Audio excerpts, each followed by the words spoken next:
Alright. We are going up. We are live. Let's get this puppet started. Let's flip on over because it's time, and welcome everybody. You get to listen to Mokog sing terribly. Howdy everyone out there in Twitch land. We are now beginning the General's Tent. Holy shit, you geeks are badass. Oh snap, we just get a follow? We just got a follow. Nice. That was fast. Hey, Simicon. I've been talking with you on Twitter today. Thanks for following the channel. So we are doing a little bit of, basic cleanup stuff. We know we've got a lot of fun stuff going on today. So just some early stuff up on our docket. We're going to be taking a look at our top 5 commons that we've been working with. We're going to take a look at some of our top value and rare cards, kind of like the value to rarity ratio.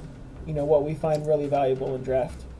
For Mokog's value drafting 101. Well, it's not just that. There's different types of value, and I will go into that later. Then that sounds good to me. Then also we'll address the elephant in the room that occurred last week with what went on with Wizards of the Coast. Then we'll be doing a beta key giveaway today. Oh yeah, got to give away beta keys. Got to get fresh meats into the draft lists. Let it be known and let it be awesome. Then we'll also go ahead and open a pack and do a first pick out of there. Take a look and see what we do. So you know that I prove that I'm not entirely out for the rares. I'm often there for the rares, but that's beside the point. We didn't even do our welcome to the General's Tent yet, did we? No, we haven't. This is the pre-show. This is the pre-show? This is the pre-show. Well, now that all this is done, let's move on from our formal introductions. So, howdy everyone out there in Twitch land. I'm Mokog, and I'm here with my buddy Funktion. Hey guys, how's it going? We're still set up for video, and we're still back, and this is another week in a row, and I am so proud of us for it. Yeah, actually that is pretty impressive, not gonna lie. Well, at least impressive for us. For anybody else it's not that big a deal, but for us, going 2 weeks in a row is pretty good. Us, well, we both work. We both have lives that are outside of Hex as much as we want our lives into Hex. That's, as much as I fanboy out over Hex, I still have to do other things out in the real world. Yes, indeed. But, which, surprisingly, real world fun thing. You know how whenever you're playing in a game and it's really close, and sometimes you make that one little play mistake? Yep. And it's that one little detail, like you did it a phase too soon, and you didn't get the exact same result, and you feel it cascade throughout the rest of the match. Yeah. And one of the things it brings up is that the devil's in the details in what we do. Something I've been seeing a lot of newer people saying in chat in game was how do I take back blah blah blah. You'll play a card and you're like, oh, I didn't mean to do that, can I take that back? I see people do that all the time when you go to the card shop and are playing. But one thing I always tell people when they do is sure, you can take it back, but if you win, it's not going to mean as much to you. You're not going to be able to say, hey, I won because my opponent let me take back that one play that I made that wasn't the right play. It's good that you're noticing yourself making mistakes, but unless you suffer the consequences of making those mistakes, you're not ever really going to learn. Making mistakes is definitely the biggest part of the learning process, or at least I think it is. And so, you might not be able to take stuff back, but honestly, if you want to be a better player, you shouldn't let yourself take stuff back. And I mean, in Hex, so since it's a digital game, there's no way to do that. But even when you're off playing a board game or something, for the most part, you should try not to let yourself take stuff back, because then you'll notice the better plays down the line because you flubbed it that one time. One of the things we wanted to talk about today was kind of our top 5 commons that we like in draft so far. So okay. let me pull on some filters, and hopefully I have all of the commons at this point. And I will pull these up so that we can take a gander at them. So, I've got my list here, Funktion. Do you have an idea of what your list is? Yeah, I haven't made it on paper, but I have a pretty good idea of what. So what we're talking about here, right? If I understand correctly, is top 5 commons that you're wanting to first pick. kind of thing, or like pick early on in a pack during Yes. draft, So they may or not just necessarily once be they're your really first strong. picks, but they are definitely commons you want to have in a Okay. draft. So like they're just high strength commons that Yeah. we're talking about. And so I've tried to get a little eclectic with mine, but Okay. only a little eclectic because I got some, lovely ones that I enjoy the most. Sure. I actually went and ordered mine. So if you want to freeform one or two, I'll go Yeah. from like 5 to 1 on mine. Okay, well, I think I can probably freeform it. I probably know what my number one is, and I'll work my way down to what the number one is. I'm not sure where the Okay. rest of them fall into place, but I can probably get a pretty good guess of it. Let me grab a piece of paper real quick so I don't miss one. All right. But go ahead and start. So we got. Okay, so my number 5 is an acceleration card, and it is one that I don't see everyone playing super often, but I've had it win games against me, and that's actually Peak. So for those who are not familiar with it yet, Peak is a 2-resource, 1 Sapphire Threshold common quick action. You look at cards at the top of your deck equal to your Sapphire Threshold that you have. You put one of those into your hand, and then you shuffle the remaining cards into your deck. So it's similar to some of the mechanics that occur in other games, but the best part about it is that it gives you a very powerful search late game that you can time very well on opponents' turns. And so I've had my opponent down to where my next attack would kill them, and I was prepared for anything that they currently had on the board. But they were able to pull off a Peak, pulled the answer from And their find deck, the card they need. and then boom, lost the tournament. So I've definitely got some like comments on Peak. I don't think it would make my list, but it's definitely a good card. Like, it's a card that you can usually kind of pick up a little bit late. So it's kind of nice in that regards. If we're talking about cards we just like to have in our deck, Peak is definitely like a card. If I'm playing Sapphire, I like to have in my deck, maybe a copy or two. And the thing is every once in a while you'll do like turn 1 Diamond Resource, turn 2 Sapphire, and then you're not going to play anything that turn, and you have a Peak in your hand. Well, if you're planning on playing a card like turn 3 and turn 4, you should probably just play the Peak right now. Because that Peak is still drawing a card. Yeah, it's still drawing you a card. It's digging deeper into your deck. You might not be able to see as many cards, but if you're not going to use it until way later in the game anyways, because you're already about to curve out correctly, you might as well just use it right then. I see people hold them back, or people go, "Oh, Peak for 1 is awful." It's like, no, it's not that bad. No. Well, it's 2 resources for 1. That's really common. You see that in Bottled Vitae and its actual execution cost. You see the 2 resource tack on for a lot of different cards, like Atrophy. So Atrophy does a permanent 1/1, which is generally worth about 2 resources, and then draw a card is tacked on there for about another 2 resources. That's about kind of the common power that they assign with the resource curve so far. And that's Atrophy, and Atrophy can win games still. So I think I think I have my 5 of just like, if you're just going competitively, what are the highest pick commons? I think I might have my 5. The problem is there's like number 6 through 9 are also all really good and could just as easily be like in the top 5. Like, I'll say right now is I don't have Corpse Fly in my top 5, but Corpse Fly is really good, and it would be really close. I also don't. This one might be a little bit more fringe, but I don't have Evolve in there, and I'm finding that Evolve is really good. And actually, if you're picking it really early on, it's even better because then you can build your deck to utilize it. Whereas sometimes Evolve in pack 3, if you grab a random one, it might not be as good as your deck or as good for your deck because you're not ready to utilize it till its maximum. But like, there's definitely some cards in here that just didn't make my top 5 right now off the top of my head. But I think I've got my 5 left already. Right. So if you're saying, so my number 5 is Peak. It's at the bottom of my list.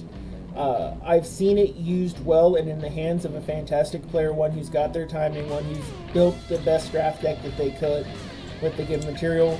I've seen it win games. And plus, I'm also purposefully avoiding certain cards.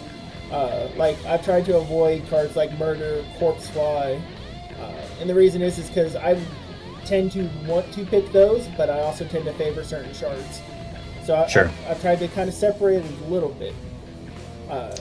So what would you play at your 5 slot? So I know there's a lot of contenders for it. What would you say is the top of that contender slot? Okay. Well, so sorry. Right before I get to my number 5, another one that would be like really close is Terrobot. Like Terrobot is definitely it's probably number 6. So because that one's crazy good. It's really easy to unload like 3 Terrobots for 0 resources on turn 5 and something like that, and then just smash in for the win. So Terrobot's definitely pretty high up there, but my number 5 is going to be Noble Citizenry. That's going to be mine. Which one's Noble Citizenry do? It's a 2/3, comes into play, and it gives another troop you control +2/+2. It's really solid if you can put it onto a spell shield guy, onto a flyer, onto your 3-drop. Ideally, you're playing a 3-drop and then putting Noble Citizenry onto it, or even the card you played on turn 2, totally fine too. Generally, you want to put it on something that has a little bit is like a decent defensive troop, so that it doesn't die right when you target it to like a burn or something. Or you just have to be careful when you do play it that your opponent doesn't have resources up for removal on whatever you're going to use it on. If you think they're going to do that, you might as well just play a different troop, as long as it's not that bad of a play for you to do that. But yeah, Citizenry is always a card I'm happy to have multiple copies of in my deck. The one catch I would say is there's been times where I've had like 4 or 5 of them, and I still tried playing it, and after experimenting more, I don't think I would really play more than 3 or 4. Well, in the average deck, I probably wouldn't play more than 3 copies of Citizenry, because you have to have plenty of targets for it, and at that point, you're going to want to have like Griffins in your deck, or the 2 and 3 drop flyers, and you're going to kind of want to, if you're playing more than 3 Citizenry, you're starting to take slots away from other cards in the deck. So, so on that note, you got to watch out for that. But Citizenry, definitely very good. Now, I wouldn't be surprised if this next one is on your contenders list. But the next one I'm going for, and we've mentioned it in passing, is Gem-Crazed Berserker. So this is the 3 cost, 1 ruby threshold, 3/1 socketable miner. And I've been playing an awful lot of like ruby blood combos, and one of the things I found that I've really started liking with the Berserker, especially in the miner gem, is the Blood Orb of Deception. Because a lot of times people like to have those 1/1s block your 1 toughness troops. Well, the Deception gives them -1/-1 whenever it's blocked, and it's permanent when it does that bonus. So if you happen to be running a Ruby Wild deck, you can make sure that some fatty that might survive normally ends up dying with your combat trick. So I find that the Gem-Crazed Berserker is in that nice 3 slot. Its minor gem selection for a 3/1 works really well. I mean, you can give them Flight, you can give them Swift Strike, you can give him the Life Drain or the Speed. He sits in really well, and it's not too hard to get the double thresholds for your 3 slot gem cards. Yeah, definitely. That's what I've been finding. So or even played him as a quick action. I mean, think about it. He was a removal blocker at that point. Oh, I have 3 open. You think I'm going to counterspell? Nope, but that, 2/3 Noble Citizenry is coming down. Gem-Crazed Berserker, swing, kill. Yeah, so I mean, he does function as a removal card at that point, like, because he's going to trade with most stuff so long as they don't have the gem you just talked about, or Swift Strike or something like that. He's going to block a lot of stuff. I usually put the Ruby gem. Of the Flames. Oh my god, that one too. Yeah, that's the one I usually go for. That's really good. It's easy to get in, make him into an unblockable guy against a lot of decks. And then you just pump him. You're like, oh look, I am now an unblockable 5/2. Hi, I'm an Speaking of cards 6/6. Speaking of cards that play well with Noble Citizenry, that's definitely one where you're playing him on turn 3, citizenrying it, and now he's a 5/3 that's very hard to block. You swing in there, that's pretty good. And so the other part on that, just that combo side, just a little add-on. Citizenry, one of the things I really like about Citizenry when it interacts with cards like this is it takes them beyond burn range and a lot of early cheap removal. Because it puts them beyond the Venom hero. It puts him beyond burn. It puts him beyond the first use of... oh goodness, I'm blanking on the escalation burn. Oh, Rage Fire. Rage Fire. Not that you see that very often, but no, sure. but when it comes in, it can cycle through the draft. Yep. It puts him beyond those, and I also enjoy that combo. But it's your card turn now. Yeah, so he definitely takes things out of range, and what we were saying with like that blood gem too is it would be nice if there was like a really low cost socketed guy. Like I'm talking like a really low cost. It was just like a 0-1 for 1 with a socket, and you could put pheromones on that and swing. And like pheromones is already crazy good, but that's just more value out of it. Pheromones is great. Yeah. But we're getting into cards that aren't common, and that's not what we're talking about. But yeah, Gem Craze Berserker, probably, it's, well, as you're about to find out, it's not in my top 5, but it is probably decently close. And there's a lot of flexibility. You can give it the Swift Strike, you can give it the Flight, you can give it either of those if they have the Ruby guys that are going to block it, or if they're playing worker bots. So there's always an out, but I usually put the unblockable gem in there, and then if you have worker bots, you play something else. So what are we talking about? My number 4 now? Yeah, it's your 4. So yeah, I think at first I was like, I don't know if this card's in the top 3 or if it's number 4, and I'm pretty confident with my top 3 that this has got to probably be the number 4. It's a really good card. Again, some of these are kind of no-brainers because removal is always good, but we're putting Repel as my number 4. And you know, arguably, some people might say Repel's better than Murder. They both hit some cards that the other card can't, and they act in different ways that make one or the other better in a different situation. But I definitely like Repel. It's in good colors, and it's a powerful card. You can kind of catch them by surprise a lot of the time. You can block with one of your guys, then they play a combat trick, and then you use your Repel, and that's always kind of nice to get the 2-for-1 out of it. But yeah, Repel is my number 4. I've undervalued Repel before I started drafting, but I've started seeing it being very expressing its power. The one thing that I found so far about Repel is it's been really easy to spot when they're holding it. So a lot of the times I've never been surprised by a Repel.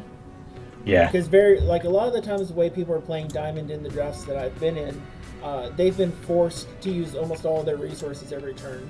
It's been very hard for Diamond to get to that advantage point where they only spend 2 to 3 resources a turn to leave open a casual 2 resources. Yeah. And so normally if you go, I have forced my opponent to keep up on playing cards, and they decided not to play anything this turn, they've got a combat trick or Repel. And so you get that good counterplay, but you can make that same argument for Counterspell and Murder and of those types. But I definitely say Repel kills artifacts, and that matters. Yes. Yeah, it kills artifacts, and what you're saying is totally true. It does, like, you do telegraph Repel a little bit stronger than you do other combat tricks.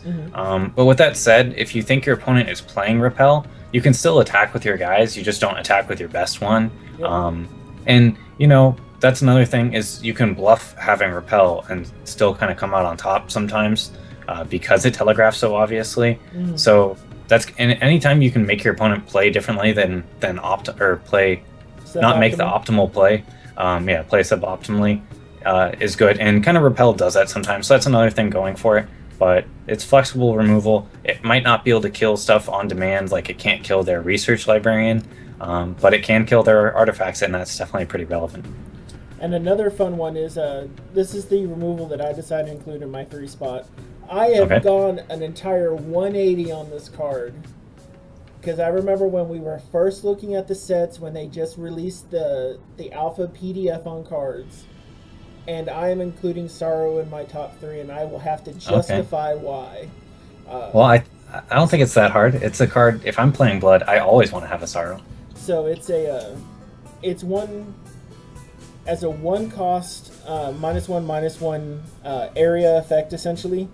It has been really good for me at stopping early aggression, stopping the low flyers, killing Thunderbirds, and you can be very, and you most of your blood troops that happen to be at 1 health, you don't mind losing, and you can find ways to benefit from losing those troops. So blood has a way to mitigate a lot of the downside of sorrow.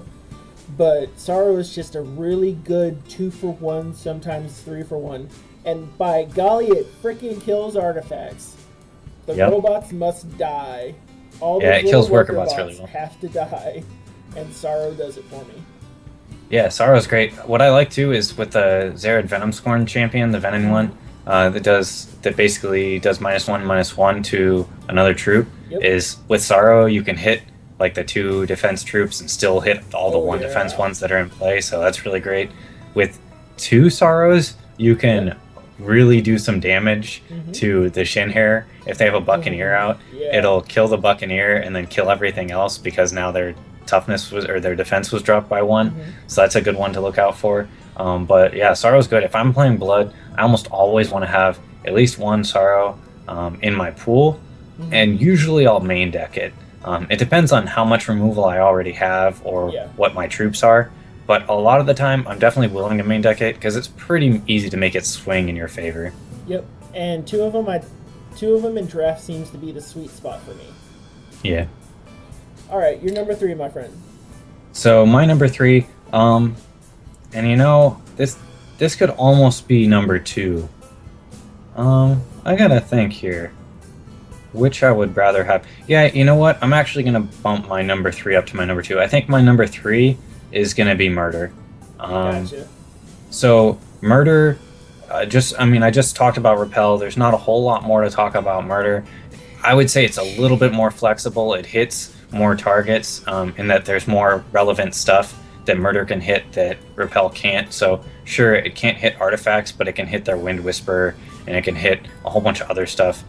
You can use it when they're not attacking. If they're just randomly buffing one of their guys, you can murder that in response. If they're giving it spell shield or something like that, you can murder it before the spell shield lands. But murder is pretty good. I mean, there's no argument there. And it's definitely one of the top first pick commons, I would say. With that said, I don't know what it is. There's been a lot of times where I've been playing and I have a bunch of murders in my deck and I'm still not too confident in my deck. And because I'm overloading so much on removal that my troop quality isn't where I want it to be. So that's something to keep in mind. But Murder I really, really like. And yeah, now that I think about it, it's probably does not beat out my number 1 or number 2, at least for me. You know, because I've been value drafting as much as I have been passing an awful lot of murders. The big thing that I've been finding is that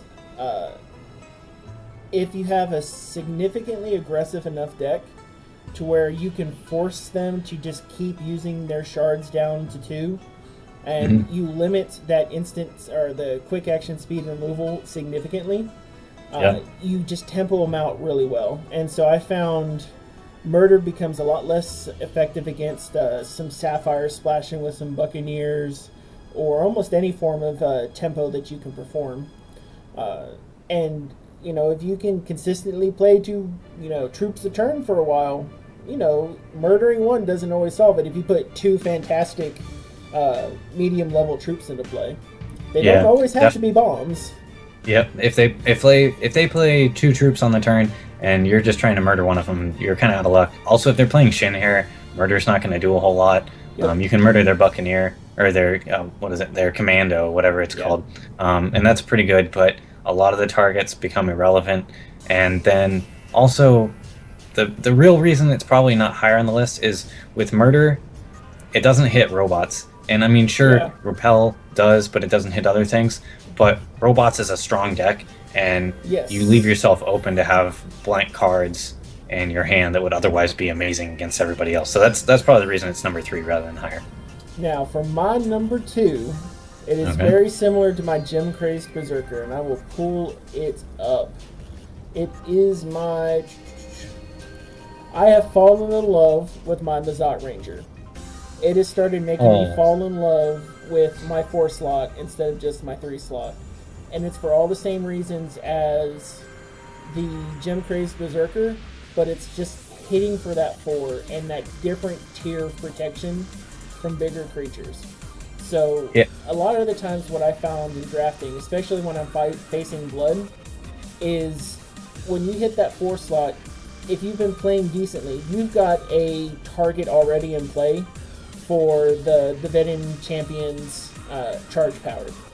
And once he uses that charge power, you just bring down your 4-1s or your 3-1s, and then they wreck face because you just socket them appropriately.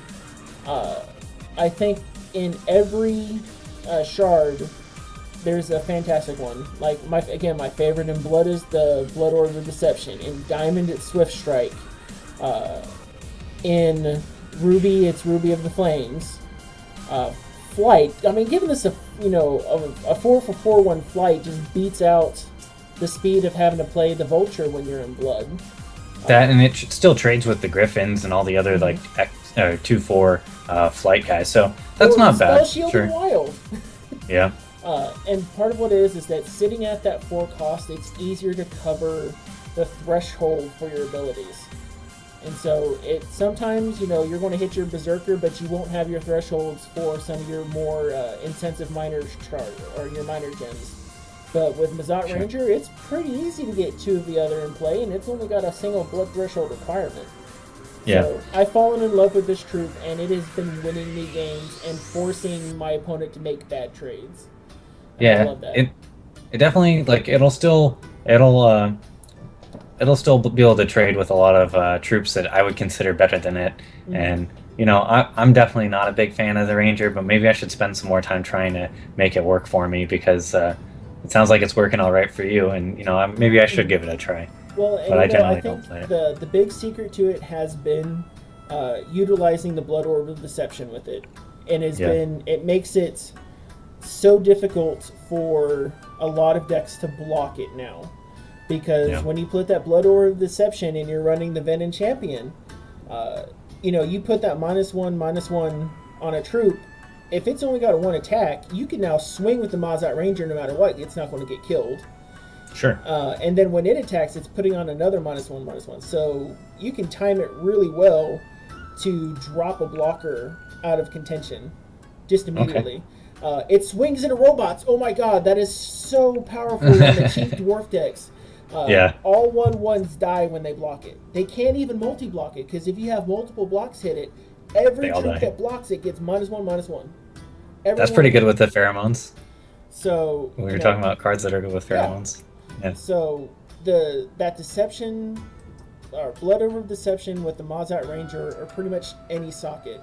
But that 4 power for that 1 cost, it's so tempting to force your opponent to overextend to kill it. And I love the mind game there. So I'm overselling it, I understand. But I think you are overselling it, because it doesn't really force your opponent into overcommitting to blocking it. In fact, they can just atrophy it. And atrophying the Mazat Ranger feels pretty bad for the player that's using the Ranger. You just basically traded a turn to let your opponent draw a card. So that's kind of rough. But not that atrophy is the best card, but it trades pretty well with that. It's one of those things of the way that I've been playing, that it's been showing up in my hands and the like, is you have to play around it, but when you look at what your opponent's got and you're like, I'm facing a blood deck. Well, all my stuff's going to die somehow. How do I force them to kill it inefficiently? So if I can force them to murder it, if I can, I don't want them to murder it, I don't want them to sorrow it. I want to force atrophy. I want to force the expensive, I want to force a terrible transfer on it. I want to force them to trade terribly with it. And I think it's just not prepared. And I know I'm overselling it, but it's won me games, and I've loved it for it. Yeah, I think you are overselling it, but we can move on. I won't dig on you too hard. Let's hear your number 2. All right, so my number 2, and honestly, the number 1 and number 2 are really close. This guy hypothetically could probably be number 1, because every time I've played him, I've probably won the entire draft. And he's really, really good. I think people underrate him. Is Boulder Brute. Boulder Brute is absolutely insane. It just straight up wins games. You almost always give it the Spell Shield gem and then play the Sapphire champion to give it flight.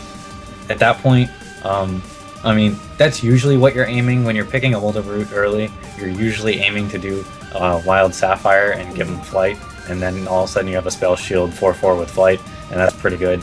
You can play him in Blood too and give him a Blood Aura, which is still pretty decent. Yeah. So now he's a 5/5 Spell Shield Life Drain, also very powerful. Yeah.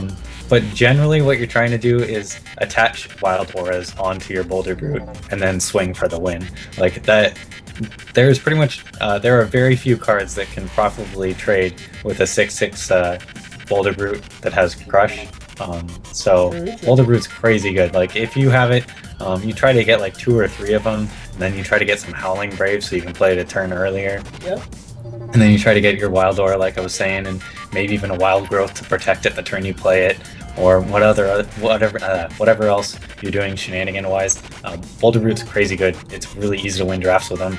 And then when you look at Boulder Brute, if you give it the Flight Gem, it's exactly the same as a Cloud Titan, more or less. I mean, sure, you're a little bit more restricted on the shards, but it's a common, and Cloud Titan's a non-common. So it's got that going for it. There's just all kinds of stuff that Boulder Brute can do that's really powerful, and it's just a common. Well, that's you know what? It gives the Wild Shard Flight. Yeah. And that, oh my god, that matters. For Wild to have Flight blockers, and Flight bombs outside of Jadim is good. I mean, because essentially it's a Jadim that doesn't power himself up with the Flight Gem in him. So a few people in here were saying you can pick him up late sometimes, and somebody else was saying they don't see him going too late. I really don't see him go late at all anymore. I think most people are starting to realize how good he is, that at least that I happen to be getting paired up with. But, you know, seeing him 3rd or 5th pick, somewhere in that range, isn't all that unusual. And if you see him, you should probably just snap grab him and change into Wild, because you're gonna, like, it's really easy to make him work and win with him. So... You know, I will say, I think I have a lot of people, it's been half and half on when I've seen Boulder Brute. Because of Mokog's wonderful value drafting. A lot of Boulder Brutes get passed away, and they never come back around. So it's about half and half that I see him snapped up. So I'll see him when he comes through my hand and pass when I'm having to pick something to complete the collection. And then I might see him pick 7 or 8 if it's really obvious no one's been taking Wild, which is generally an indication that I should probably have jumped into Wild and taken Boulder Brutes and Sapphire and then won epically. But you know, I'm still learning. I'm doing my thing. I think what I was going to say is I think the other thing about Boulder Brute and then having the Flight Champion from Sapphire, and then you're giving him the Spell Shield Gem, is that champion already works really well with Wild. So it's not like with some other card combos where you're just kind of, you're only picking the champion because of that one card you picked, or something along those lines. Like, that champion just works with a lot of other other Wild troops very well. And generally, I want to play that champion when I don't have a lot of flying troops in my deck. So, you know, if you're playing Sapphire, Diamond, you're already going to have a lot of flight troops in your deck, and maybe you don't want to play that champ because you don't really care if you get one more flyer. You're probably just going to be using him to block anyways at that point, because you need to have blockers rather than more evasive flyers. So that's another thing going for Boulder Brute. Now, moving on to my number 1. Again, like, I didn't want to be obvious on everything, but I wanted to pick a card that I have always felt good picking up. Especially when I'm in its shard colors, and that is actually my wonderful Minaru Sensei. I love my bunny. He is a fantastic bunny. You know, he drops really well. He mixes well with other shards. Getting a 1/1 body into play just for the blocking aspect, and then getting your cantrip effect on top of it works really well early, and I don't mind seeing him later. If I've been, you know, flooded with shards, I'm like, oh, I got 7 shards and really nothing I can do to help. What do I pull? Sensei, 1/1 body blocker, new card. Yeah, especially as that new card is a Boulder Brute, and then you just kind of got a Boulder Brute and a 1/1 out of it. So I love that he cantrips. He hasn't won me tournaments, but it feels good every time I draft him. Plus, he's only got one eye. Have you read the stuff on the Milky Eye guys? It's freaking I've crazy, read on man. some of them, yeah. Yeah, because he used to Yeah. be sensei of the Milky Eye. Just saying, there's flavor there. Yeah. There's flavor. Cool. We Well, both agree on yeah, him. What's I mean- your number one? Well, what I was gonna say about the Sensei is like, Shinhair is a very real draft deck. Like, it's very good. You know, in Alpha, this wasn't really the case. It wasn't nearly as good as it is now. That's because they kind of changed a couple cards around. Maybe they realized that, hey, we need to give them a little bit more boost. So, like the Cottontail Ronin, now it has, or I think that's the name of it. That guy has 2 defense rather than just 1 now. Oh my God, That's that the makes Rage so much of a Bunny. difference. And then the Conky Bunny, it comes down a little bit earlier and it's a little bit easier to use. So there's a bunch of different things that are going for it. That Shinhair is definitely a lot better than it was in Alpha. And if you drafted a lot in Alpha but haven't drafted a lot in Beta yet, I would say give Shinhair another chance. And when it works really, really well. Evolve is crazy good. Yep. It just, with Shinhair, it's unlike robots. It takes a little bit more work to make it work. So with robots, like, you can just have a Volcannon, and all of a sudden you have maybe a deck that's going to go 3-0. With Now, Shinhair, you have to The put a little other bit more. side of that, though, is you have to make sure that your Volcannon doesn't get hate drafted, so you have to make sure you pull it. But they've given Shinhair a lot of good mid-range draft options for win conditions. Yeah. And it also splices really well with Blood, which gives you the removal side. All right, so we're moving on to my number 1 card Your then? number 1. Function's number 1 draft card, common. Okay, so my number 1 pick is Buccaneer, which, like I said, you know, Boulder Brute and Buccaneer could be really close to each other. And initially I was going to have Boulder Brute as pick 3 and Murder as pick 2, but I think both of these are probably better than Murder. And what Buccaneer does is sometimes, okay, I guess what I was going to get at is sometimes it's nice just to be able to play cards that win a game on their own. And Buccaneer has the potential to do that, where you like turn 3 Buccaneer, turn 4 Buccaneer, and now they can't play their card that they were really depending on, and they're so far behind on tempo that they're just going to be playing like, they're going to be lucky to play a card each turn for the rest of the game, and meanwhile you're just swinging past them. So yeah, Buccaneer is definitely probably my first pick. The thing I will say about it is sometimes it falls off completely, whereas, you know, Boulder Brute is going to be consistently good. Sometimes Buccaneer is just okay, or maybe even a little bit worse than okay. But other times it's literally like the best card you could possibly play that moment you top deck it. And, you know, you could use it to remove a blocker and swing with your Brood Creeper or something like that and end up getting some guys. Generally, there's 2 types of decks that want Buccaneer. The first of which is a deck that already has a ton of Buccaneers and you just play them one after another and never let your opponent play anything. Yeah. Which is pretty good. And the other one is where you're playing a bunch of kind of value guys early on in your 2 through 4 slot, and then you're playing your Buccaneer on like turn 4 or 5, so that your earlier troops can just swing in for a bunch of damage. Like, both methods are pretty good. You're either trying to slow them down or you're trying to stop them from being able to block you. And generally, yeah, Buccaneer puts in a lot of work for me. So yeah, that's I agree.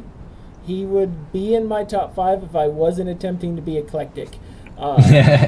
You know, it's on top of everything that you've just said. He also allows you to combo fairly well too. So there's a lot of different ways that you can get him returned to the hand. He's great to mimic. There's just so many good Sapphire cards that you can use with them. And you can enable a lot of things. Like, for instance, you can, let's say you happen to be lucky and you happen to get a Mirror Knight draw. Well, the fun thing you can now do with the Mirror Knight and Buccaneer is, you know, the Mirror Knight goes down, Buccaneer comes down to provide the tempo, and is now a blocker that in addition gives you that card. Or you can pop your own Buccaneer up to your hand, play him back down, and now when this one dies, he's drawing 2 cards. So on and so forth. And you can do shenanigans. It's a little difficult to pull it off in draft, but if you pull it, it's fantastic. I've watched it. I've had Buccaneer and Mirror Knight. You mentioned those 2 cards for shenanigans. I've had like the ultimate shenanigans deck, and those were definitely 2 of the cards involved. But Devoted Emissary is pretty good with Buccaneer. Oh yeah, because he doesn't change the cost. So, Yep, you know, he they're doesn't. not expending additional resources. So, oh, I Buccaneer and play this. Well, I play down my Emissary. My Buccaneer comes up to tempo you again on turn 5. So there's another one. Somebody was mentioning in chat. Watch out for misplays though. Like, be careful what you're actually bouncing with Yes. Buccaneer. Like, if you bounce their Glimmerglen Witch, they're gonna get 3 life back. If you bounce their Honeycap, it's gonna get bigger. There's actually times though when, you know, bouncing their Witch or bouncing their Honeycap is totally fine, and in fact it's like the best possible play you could do with what you currently have. Is if they don't have all that much of a board and you're bouncing their Honeycap and they're replaying it on the next turn and now it's an 8-8 or a 9-9, well, you know, that still might not be that big a deal. If you're just trying to swing over it and you're going to use removal on it the following turn anyways, you just cost them, 9 resources. Yep. If you're just going to repel it as soon as they attack with it, like bouncing it a second time, or bouncing it once is totally fine if they have to replay it and lose their turn, basically. Now, one of the things I found, so in one draft, I was able to pull the Bird of Paradise.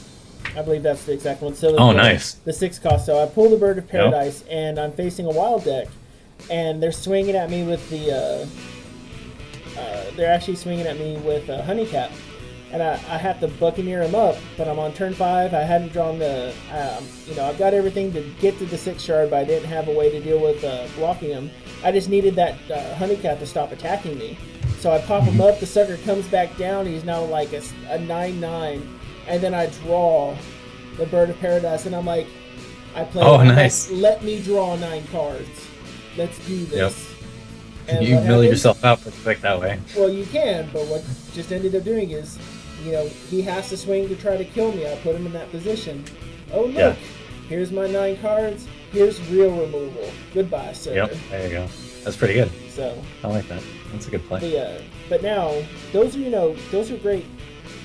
Those are great common picks. They really help fill out a draft deck. You know, we've got 10 good examples, or at least 6 good examples if you include my half. But there's another way that we can start looking for value cards. Now this is not just value within a draft, but I'm talking about value that we expect to have in our constructed, as well as some good value that we might expect in PvE. So these ones we don't really want to have in any particular order. But, some of these we've talked about before. But there's a couple that I've seen come around in drafts that I think people are not necessarily valuing super highly. And a couple that I know everyone's valuing highly, and I scream at my computer when someone passes me them. I'm like, oh my god, what did you just give me? Yep. So, and I'll start with the number 1 on this one because we talked about it already. I scream at my computer whenever someone passes me a Mirror Knight. I'm like, oh god, what did you think you had to pick beyond this Mirror Knight? Mm-hmm. Yeah, because it's going to probably win you the draft. Or, I mean, it has potential to, inspire some stuff, let you draw some extra cards. I'm not saying win the draft on its own, but it has potential to put your opponent in a spot where they can't come back from. Yep. And it's a rare, right? Yeah, it's rare. It's one of the better rares. It's going to be a constructed all-star for Sapphire. Unless you have a play set, or you're not trying to help out friends or prepare for your guild to have a play set of stuff, you need to be picking up Mirror Knights. I should not get one of those passed to me. Thank you everyone who passes them to me, but you should not be passing this card. It is a valuable card. Pick it up. You could actually probably put it even higher on the list. No, that's my number 1. We're starting 1 on this one. Mirror Knight's number 1. I yell at when some others are thrown at me that I didn't include on this list. But Mirror Knight, I had to start with 1 on this one because we talked about him already. Don't pass a Mirror Knight unless it's in my draft, and pass him all day long. I think there's going to be higher value cards that are going to be a little bit more likely to win you the draft and going to get you a whole bunch of money. But Mirror Knight's definitely pretty solid. We haven't broken Mirror Knight yet. Mirror Knight's going to break, and it's going to be hilarious. Well, and there were some shenanigans people were doing with Mirror Knight and Warlock Inquisitor, where you keep replaying the Warlock Inquisitor, and then all of a sudden it draws you 2, 3, 4 cards every turn. Yeah, so it does some nasty stuff like that. Yes. What? So let me get this straight with the value picks. What we're talking about is cards that are not only probably worth something. So if you were trying to sell them on the auction house or whatever else, not only are they worth something, but they're actually going to perform well for you in the draft. Yeah. So you want good draft performers, and so you want to have good draft performance. You want to have good utility outside of draft as well. Okay. Sure. Okay. So I'm right there with you. Yeah, Mirror Knight's pretty good. So do you have like a list of 5 cards that we're going to go through for this, or so we'll start with number 2 because I have to defend my number 2. Okay. So I've done a lot of drafting of Shinhair, and because I've done a lot of drafting of Shinhair, I always find a use for a good Hideous conversion. It's for those who are not familiar with it, we'll pull it up here in just a sec. Because I have to change up my filter. So it is. If this is the card you're thinking of, I'm about to say no. Yeah, you're going to tell me no, and I'm going to 2. defend it. I'm going to defend it. Yeah. One, I'm being eclectic, and that's always going to be my defense. But yeah. Where'd you go? So Hideous Conversion. You sack a troop, you gain a temporary resource.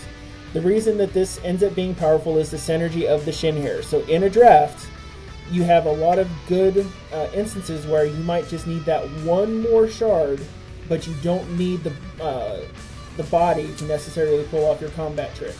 Or you need to sacrifice a troop to accelerate one other part. Sometimes you just need to sack everything because you're about to clear the board with another effect. Hideous Conversion, you don't need many of them in a draft. One can often do exactly what you need it to. It's real spot, the reason it hits number 2 is because it's going to work really well in blood accelerating in PvE, and its PvE potential is what's putting it here. Because you're going to need to be able to sacrifice and gain shards while dealing with PvE. We're going to be dealing with a lot of different scenarios, and if you want to think outside the box, Hideous Conversion is an outside the box card. Okay. So that's why it's here at number 2, because not only can it accelerate some of your Shinhair shenanigans in your draft, it's your outside the box card you want to need as a tool set. So I'm gonna jump right in and say don't listen to Mokog. Hey, I started with Mirror Knight. I had to start strong. Yeah, I mean Mirror Knight was decent. I don't know if it's number 1. It's pretty good. It's definitely on the list of like value cards that you want to pick up that are going to be worth something after the draft, even if you don't want it. But if you pick Hideous Conversion, not only do you deserve not to win the draft, but you also are unhappy that you ended up with a 10-cent rare. It's not a 10-cent rare, it's a 50-cent rare, thank you. Oh, you're going to be lucky if you get that much for it. So here's the thing. Well, maybe with crafting, it'll be worth melting, but, so would have any other rare. With Hideous Conversion, the one point I'll give it is it has very small combo potential. It could potentially combo. The problem is that it only gives you 1 resource. If it gave you 2, it would have a lot more combo potential than it currently does. Like if you can generate 1 troop for 1 resource and then sack it and then generate 1 troop for 1 resource, like that would be decent, but then you're not netting any benefit out of that.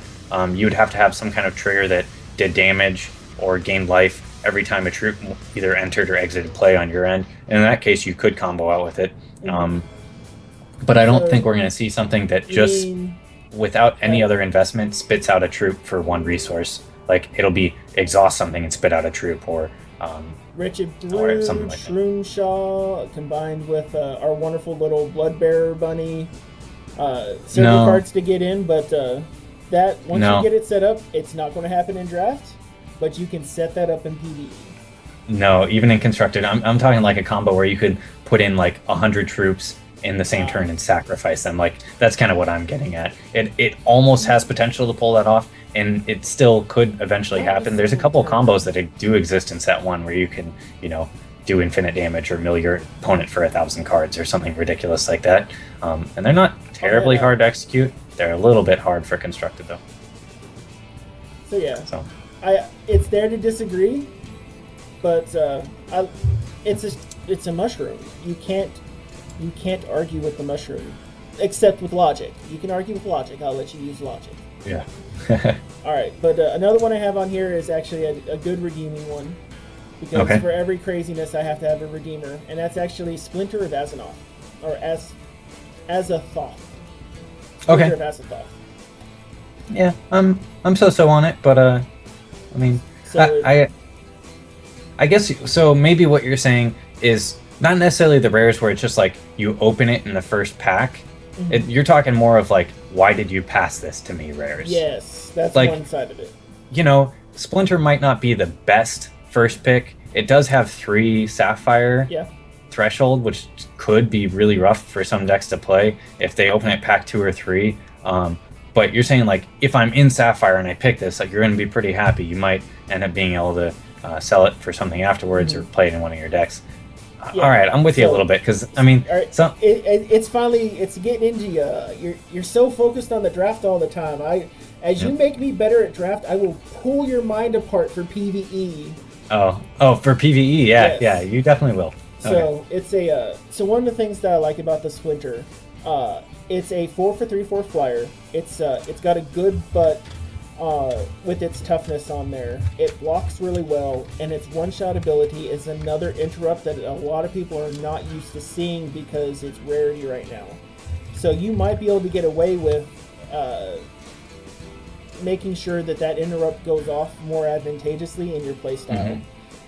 In addition to that, having another one-shot interrupt later in the game sitting on a troop like that is pretty dang valuable when it's about to get destroyed and they're like, oh, he's only got 2 mana open, he can't counter magic this. One-shot interrupt, boom. Yeah. I'm still alive, sucker. Swing. They do see it coming, and they do get to replay their card, so that there's those going for it. But what you want to do is hit their like 4 or 5 cost card with it, so they just can't replay it that turn. If you just bought yourself a turn and were able to swing with your flyer, it's not bad. You know, you got some tempo out of it, and just slow down your opponent. I'm fine. Well, yeah, and we all know tempo in draft gets, aside from annoying, powerful. So yeah. But it sits there at number 3, and it's got its 3 slot. Now another one I know you'll have good feelings for, and that is Battle Beetle. Oh, Battle Beetle's great. Yes, so I have it sitting here in the 4 slot because it is all of everything you said about socketed cards applies to Battle Beetle. All of it's fantastic. And it's got a major socket. Yes, and he can major, so he's got even more shenanigans. And you can make him flying. Yep, so you can make him flying. You can give him... I think usually you just give him the Make a Rhino gem. Like, that one's pretty good. And that sometimes way you even still have a putting guy a to spell block shield with. down on him, too. If your metagame around you is... you know, because you'll want to remove a Battle Beetle from play, not when he's got spell shield. So, I mean, if you give him Spell Shield, he's just going to connect for a bunch of damage every turn. But, like, giving him the Make a Rhino every turn just pushes him over the limit. Like, I guess what I'm getting at is, in that case, if you're not going to give him Spell Shield, just try to play a bunch of other troops that are threatening on their own as well. So if they remove the Beetle, hey, you're just going to follow it up with another big guy. Generally, you want to play the other guy first. That way they remove that. Then you play the Beetle and smash in for all the pain. But, you know, it's one of those things of where... Your 5-drop, you can drop the Boulder Brute. 6-drop, here comes the Beetle. And all of a sudden you've got the Beetle rolling the Boulder Brute at your opponent, and they're like, oh, God, that's a lot of damage. What am I gonna do now? Yeah, that's scary. The other one that's kind of nice for the Beetle, I don't know if I would do it, but it's at least a fun idea, and it would be fun to do just once and win with it in draft, is giving it the Mill Gem. When it comes into play, it mills 10 cards. Because it mills equal to its attack and defense. So that'd be pretty decent. That's at least something fun to think about. Well, you know, I had it used one time on me where they took Master Theory Crafter and they put Subterfuge on it. And so he comes in, mills me for 4 off the bat, and then starts milling me for 6 every turn, and then attacking me with a Crush 3/3 or a Speed 3/3 robot on top of that. And I'm like, I don't feel very happy anymore. Yeah, Theory Crafter is crazy good. And I've had a Battle Beetle or two pass to me. I've had times where somebody didn't first pick it. So So now one of my other ones is, I don't see him too often, but I love me some Hop Hero Samurai, and it's because I love killing myself some freaking bunnies. Yeah, I haven't seen Hop Hero against me yet in beta, and I haven't opened one yet. So I've never been able to draft it or played against it in beta. I played against it in alpha, and I was able to draft it once in alpha. The deck I ended up drafting was no good, but the one my opponent played, crazy good. It was Hop Hero. Yep. He wasn't sacrificing bunnies. He was sacrificing worker bots with the worker bot factory. Nice. And that hurt. That was really good. So the that's a really fun combo. So the fun thing is Hop Hero, as you just mentioned, it works with Shinhair and it works outside of Shinhair. And spending one resource to give a -1 attack to start off with is not the best value, but a lot of stuff gets sacrificed in blood anyway. And sometimes you just need to drop that attack for your turns. And then, he turns into the Elite Samurai. And 1 for -1/-1 on any target troop is fan-fantastic. And then 1 to just kill at that point, it's done. Oh, look, you played a creature, I'd kill it. You play a creature, I kill it. You play a creature, I kill it. How do you keep killing things? I had a lot of bunnies. So he's pretty vulnerable, and he takes a little bit of work to get online, and he's pretty vulnerable to reversion too, which is definitely a thing. Yes, but revert does make him have a bad holiday. I do agree. So for all the downsides, he definitely has the upside of he can win the game on his own. Yes. So that's always a good upside to have. So, and plus the other part is I see him being able to put in a lot of work as a utility work in PvE. So for instance, you need to make sure that someone else's troop survives on that side, but you've got a robot or a battle hopper on yours that isn't getting attacked this round. All right, well, guess what? That robot dies, steps in front, make sure your opponent's troop lives. So he puts in his work. He's going to be able to play outside of just the draft realm too. And someone's probably going to find fun shenanigans with him and construct it somehow. So it sounds like a lot of this list was kind of with everything taken into consideration. So like what cards are also going to be good in PvE. We could have named stuff. I could have picked Life Siphon. I could have picked Extinction. I could have. You could have picked. Yeah, exactly. You could have picked Vampire King cards, and Angel of Dawn. Sure. Eye of Creation, Angel. Oh, that shit's easy. You look at an Angel pack. If you don't go Diamond, you go, oh my god, I drew an Angel for Constructed. Fantastic. In fact, I even strictly steered away from Legendaries for this one. Because they're pretty clear. I mean, most of them, not all of them, are going to pay for the draft himself. Like, if you pull an Angel and then sell it, I would imagine it's going to sell for more than $7. Yes. It's one of the better cards, and it's legendary, so you're not going to see many of them. So I would imagine that one would, some of them might not, like Rampaging Tarrasque. That one's a legendary. And it's good, but it probably won't be worth that much because it's a really narrow card. But a lot of the legendaries, I think a lot of people are just going to snap pick them quick. Maybe not Comet Strike.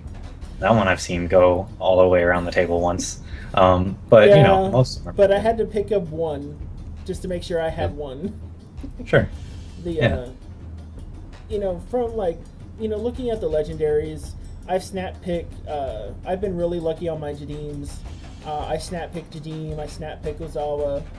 I haven't snap picked Transmogrifiers, but Transmogrifiers is good pretty often, actually. Yeah, you should grab that one. And it's pretty good in draft and in constructed. So. Yep, I snap picked an Archmage Renlock. That was fantastic. Maybe a one to talk about is legendaries that you wouldn't pick right off the bat. I think Comet Strike is obviously one. Yeah. And I'm starting to think that High Tomb Lord in some packs is not the best card. Like, there's a lot of commons that I would rather have than High Tomb Lord. Because he's just kind of a vanilla guy with a lot of attack and defense. So, and sometimes you play him, he costs 6, and he comes down as a 4/4. Like, I would have rather had a Boulder Brute that at least had Spell Shield and didn't just get murdered as soon as he came down. Like, the High Tomb Lord has potential to be massive, because I have played with him once or twice. But he doesn't have Crush. He needs Crush. Yeah, but I think Crush would make him a bit wrecking. Yeah, just because, it's not even just that. One of the things I've noticed with even some of the draft mill mechanics is that you can get them to down 20 cards and still be at 5 to 6 life and about 7 resources. And at about that point, you drop in a High Tomb Lord with Crush, and no matter what they're at, you're probably killing them on this next swing. So at that point, he would force either a full board wipe or a death on that side. At least, like, if you do an Eye of Creation, there's still that chance that you pull all shards and don't get a creature. But High Tomb Lord doesn't have Crush. Like, a majority of the time that you play the High Tomb Lord, you would have rather played what it would be any if other he had legend. Crush. I mean, you just put if he had Crush. Okay. High Tomb Lord with Wild Aura. Oh, now he's a +2/+2 Tomb Lord with Crush. Have fun, guys. The other thing about him too is he's easy to swing past. I mean, ideally, he's not the only guy you have in play, but for a low impact rare, he doesn't. He doesn't have a high likelihood of killing your opponent, and if they have a bunch of swarm troops, they're just going to swing into him anyways because he's only going to block one of them. So and I'd say I think Tomb Lord is a PvE legendary more than he's a PvP legendary. Sure. So because you know what because Hex is all digital, we don't have kitchen table Hex.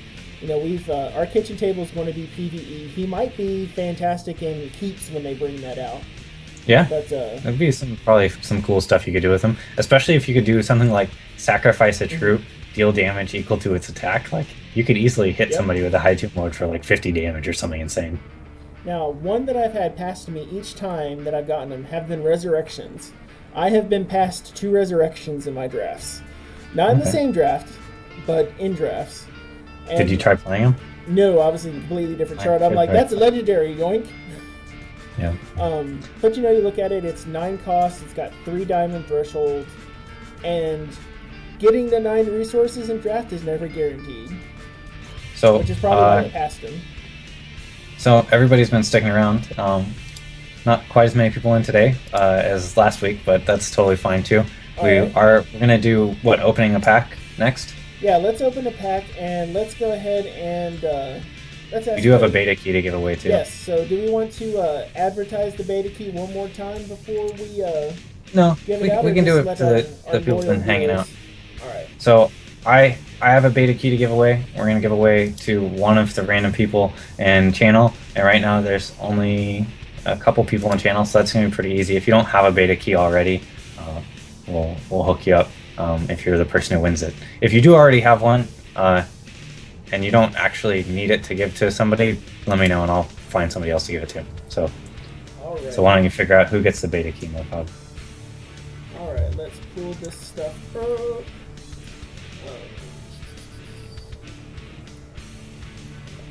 Okay, so let's open this fun stuff up. So go ahead and put in the command !raffle to enter into the raffle.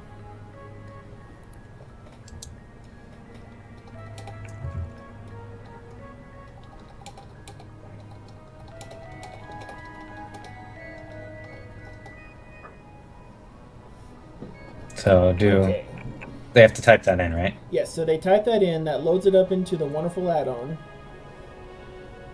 We'll give it a few minutes for that to go in. So Simocon's got in, so we've got him added. So while we're waiting for that, why don't you go ahead and open up your pack? Yeah, and that way it can load in and we can both talk about it. Alright. Moving into the pack. Whoosh. So we'll give it like 60 seconds or something for the raffle.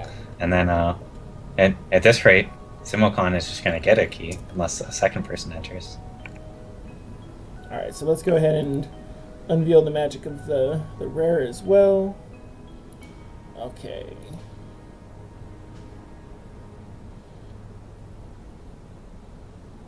Give it down to a 5, 4, 3, 2, 1. Alright, so let's see what we got. Yesterday, didn't that used to be an uncommon? I think it used to be an uncommon, and now it's a rare. I don't remember, honestly. Yeah, I think like in early alpha it was an uncommon. I don't know why they changed it, but yeah, there we go. So Simocon gets the beta key. I'll message you on your Twitch thing with the login you need for the beta key, and you can enter it on the Hex website, and they'll hook you up with it and everything. Yeah. So I will give you the key after this. Yeah, fun stuff. If you, well, real quick before we move on to pack, in chat at least, do you have the? I'm guessing you don't have it yet, Hex Beta or anything. If you have any questions about what to do once you jump in the game or any of that stuff, just message Funktion or Mokog in game or on Twitter. That's probably the best spot. And I can show you the ropes and show you any of the fun stuff. And yeah, I would say drafting is tons of fun. Even if you have never drafted before, you should do it because it's a lot of fun. It's the best way to learn the game. Oh yeah. So, congrats. And speaking of drafting, so we open this pack and we're gonna decide what we would pick from this pack. Yes. So, all right. I always take a look at my rare. So we got yesterday 5 cost quick action. Puts each troop into its controller's hand. Sometimes I want that, sometimes I don't. But right off the bat, what would I pick out of this pack?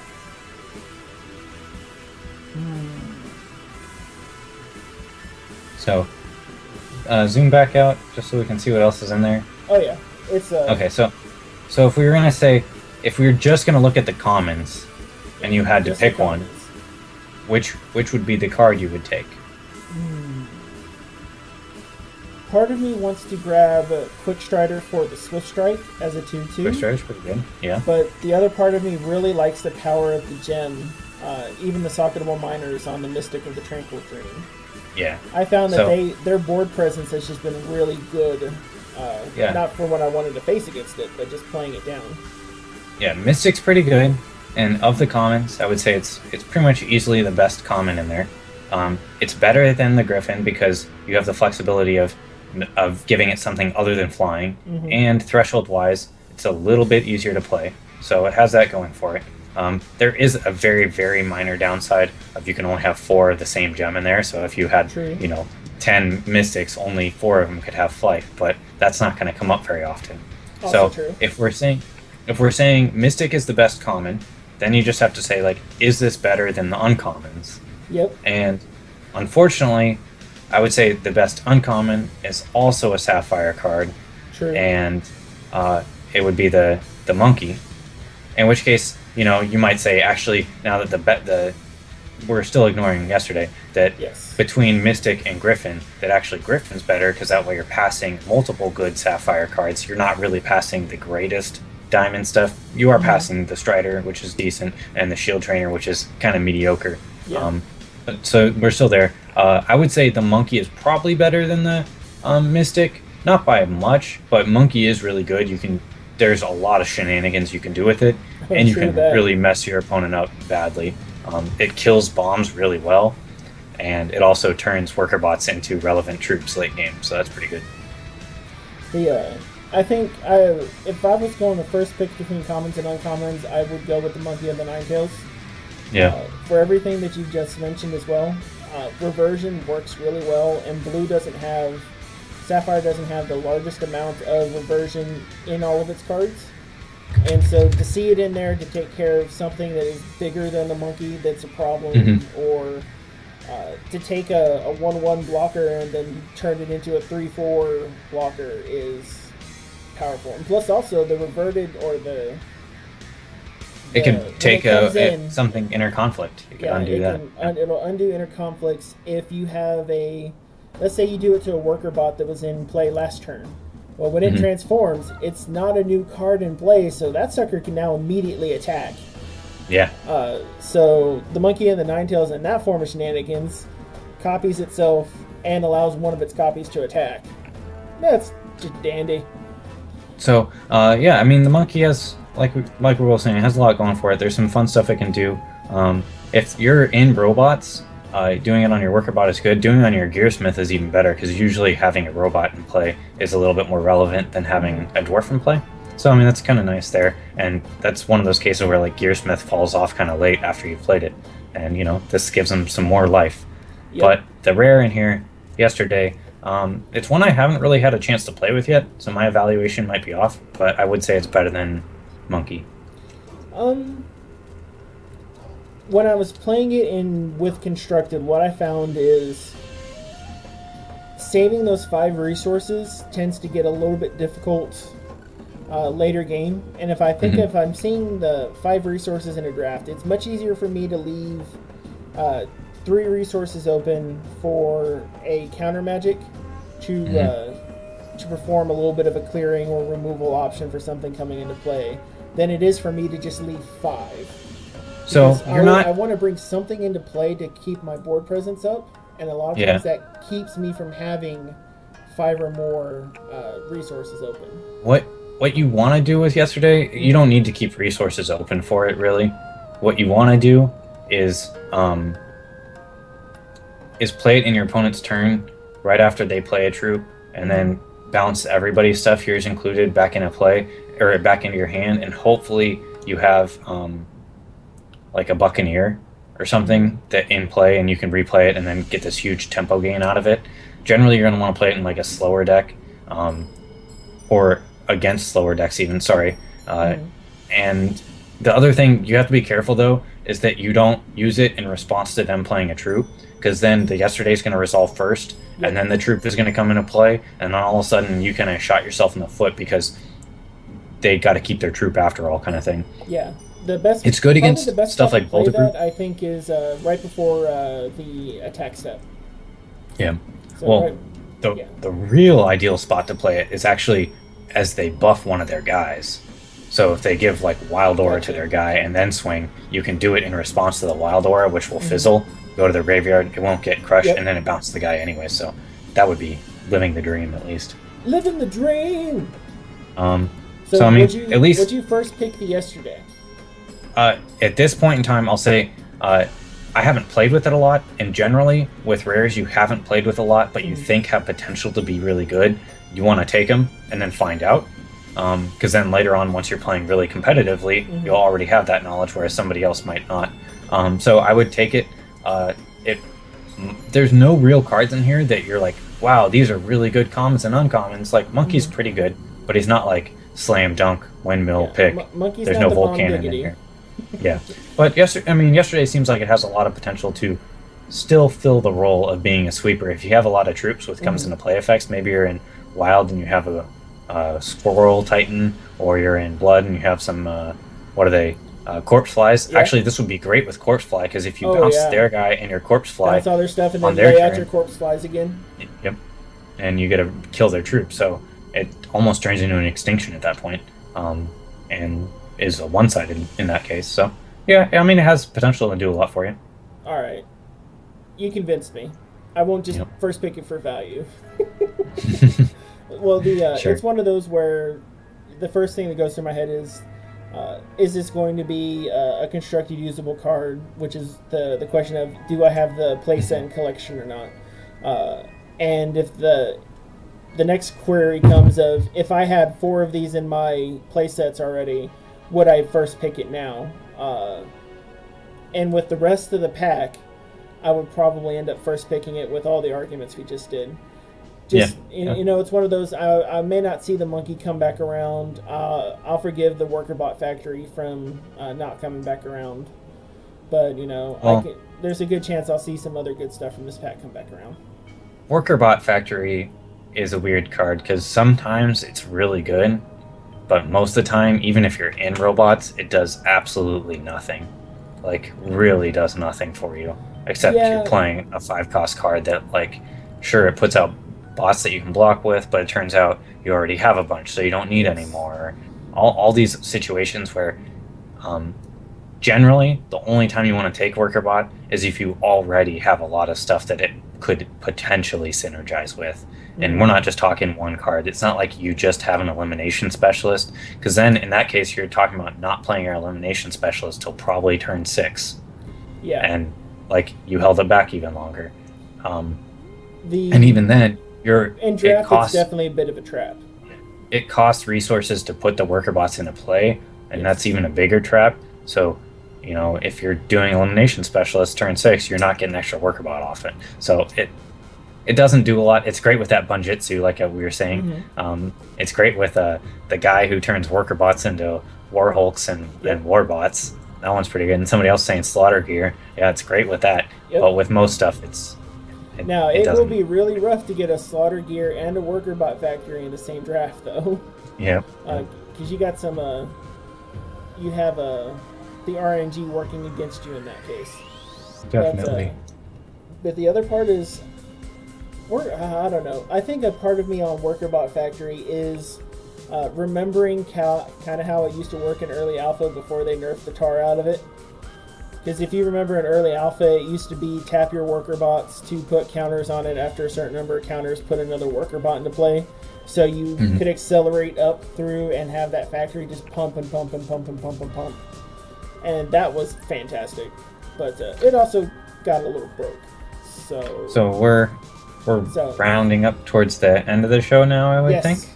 What do we got before we go? We're saying we're going to try to do some sort of sealed event next week while we're playing, or directly after we play. I think the idea is that we're going to do 6-pack sealed, like the actual tournament queue, and if we get enough people to make it fire off, we're going to probably give packs to each person who beats us in a match or something. It does go to Swiss, so that makes that kind of fun. Or we'll give a reward to the person who actually wins it, but that's not quite as much fun, because this way everybody gets something, and if we win it, then nobody got anything, and what fun is that? So yeah, I think doing something like that might be a lot of fun. Yeah, we can figure that out. But do we want to roll in the chest? Oh, you want to roll in the chest to see what you get? Yeah, why not? Let's roll in the chest. Let's see what you got. Was this the chest that you got from the pack? Yes. Yeah, okay. And it's now an uncommon chest. Oh, is that what well, I'm a second behind you. Oh, sorry. So well, we'll see. Yeah. you're a few moments behind me on visual on the stream, but the stream hears it at the same time of your reaction. Yeah, they see it when they're watching. Yeah. Well, you did get an uncommon chest. That's pretty cool. I always like getting the upgrades. The upgrades are the ones that feel the best. It's great when you upgrade an uncommon chest to a legendary, because you got the double upgrade. That feels pretty good. And I haven't rolled a whole lot of legendary chests yet because they take a ton of gold. But I upgraded one to a primal. The only time I've rolled a legendary chest, it got upgraded to a primal. So that was pretty awesome. Should we try to live the dream and re-roll? We've got the gold for it. Oh, yeah, you got the gold for it. You have more platinum than me right now, but I have about 100 times more gold than you. No, I don't have that much. I don't have 600,000. I actually might if I hadn't spent any of mine, though. I've got another acolyte! Yay! So you got what, the acolyte thing? Yes, the Windborn acolyte. Cool.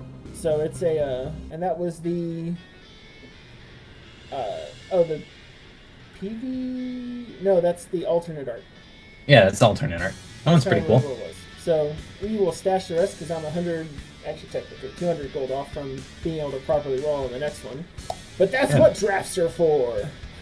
Yay! Speaking of draft, I think that's what it's time to go do in a minute. Yes. But we're gonna call it a night for the General's tent.